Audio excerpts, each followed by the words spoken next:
आज एक गंभीर विषय पर आपका और देशवासियों का ध्यान आकर्षित करना चाहता हूं। कल जो हुआ, इस देश के कोटि कोटि देशवासी आने वाली सदियों तक माफ नहीं करेंगे। आदरणीय सभापति जी, 131 साल पहले, 131 ईयर पहले स्वामी विवेकानंद जी ने शिकागो में कहा था, मुझे गर्व है कि मैं उस धर्म से आता हूं जिसने पूरी दुनिया को सहिष्णुता और वैश्विक स्वीकृति सिखाई है।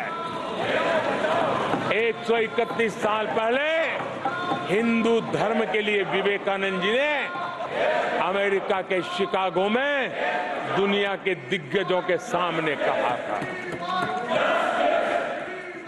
आदरणीय सभापति जी, हिंदू सहनशील है, हिंदू अपनत्व को लेकर के जीने वाला समूह है।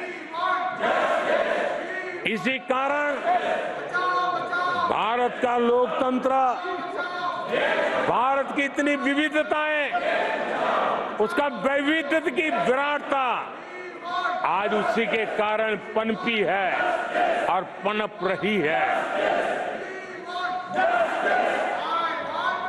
आदरणीय सभापति जी, गंभीर बात है कि आज हिंदुओं पर झूठा आरोप लगाने की साजिश हो रही है, गंभीर षड्यंत्र हो रहा है।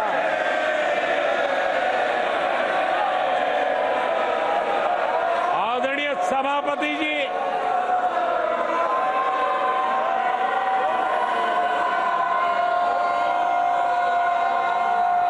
आदरणीय सभापति जी,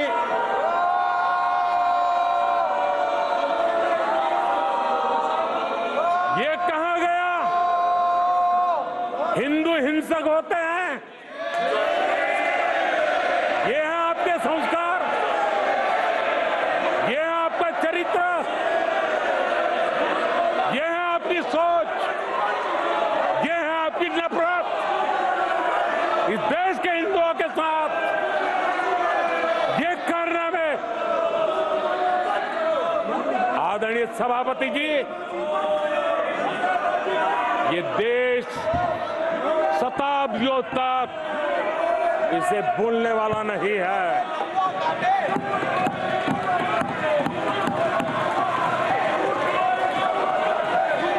कुछ दिन पहले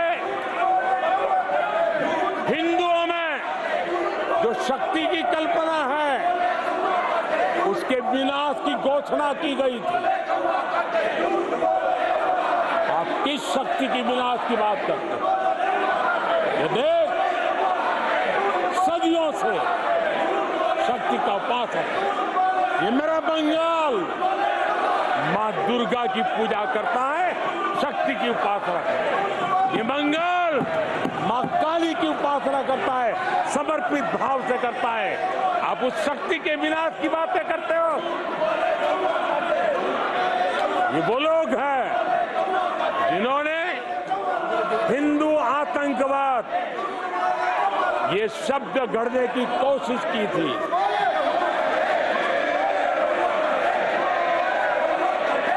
इनके साथी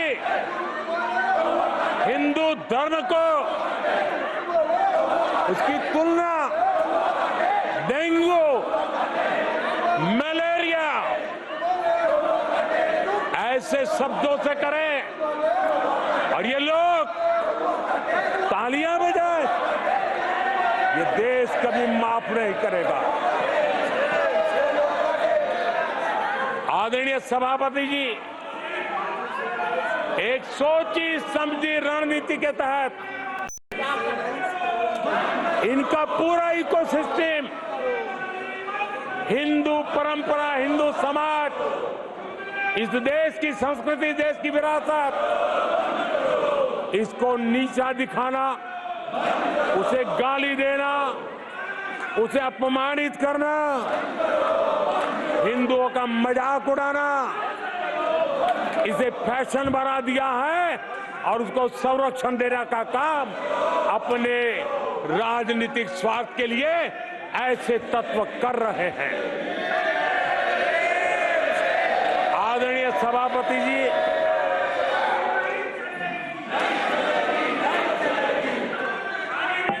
माननीय सदस्य प्लीज। आदरणीय सभापति जी, हम बचपन से सीखते हुए आए हैं, गांव का हो, शहर का हो, गरीब हो, अमीर हो, इस देश का हर बच्चा ये जानता है ईश्वर का हर रूप, आदरणीय सभापति जी, ईश्वर का हर रूप दर्शन के लिए होता है। ईश्वर का कोई भी रूप निजी स्वार्थ के लिए, प्रदर्शन के लिए नहीं होता है। जिसके दर्शन होते हैं उसके प्रदर्शन नहीं होते हैं। आदरणीय सभापति जी, हमारे देवी देवताओं का 40 करोड़ देशवासियों के दिलों को गहरी चोट पहुंचा रहा है।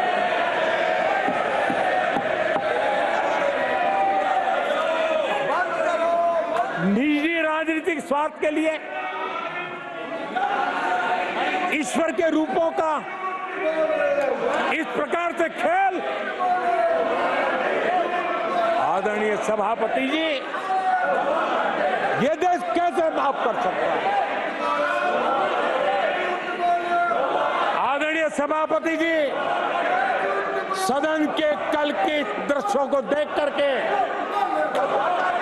अब हिंदू समाज को भी सोचना होगा,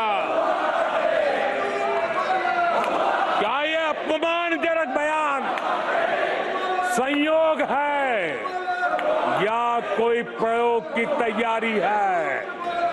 ये हिंदू समाज को सोचना पड़ेगा। आदरणीय सभापति जी, हमारी सेनाएं देश का अभिमान है। सारे देश को उनके साहस और हमारी सेना की वीरता पर गर्व है और आज सारा देश देख रहा है हमारी सेनाएं, हमारा डिफेंस सेक्टर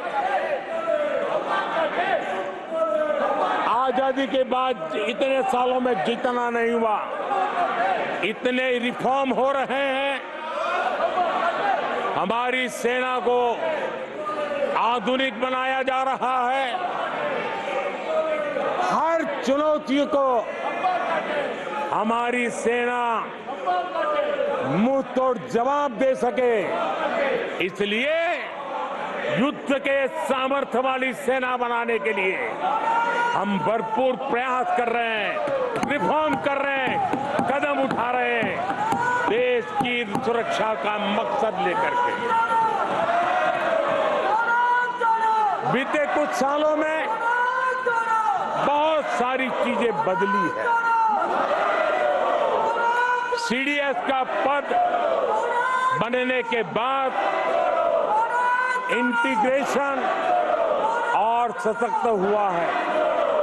आदरणीय सभापति जी, हमारी सशस्त्र सेनाओं के बीच उनके सहयोग से जो लंबे समय से युद्ध शास्त्र के निष्णातों का मत था कि भारत में थिएटर कमांड जरूरी है।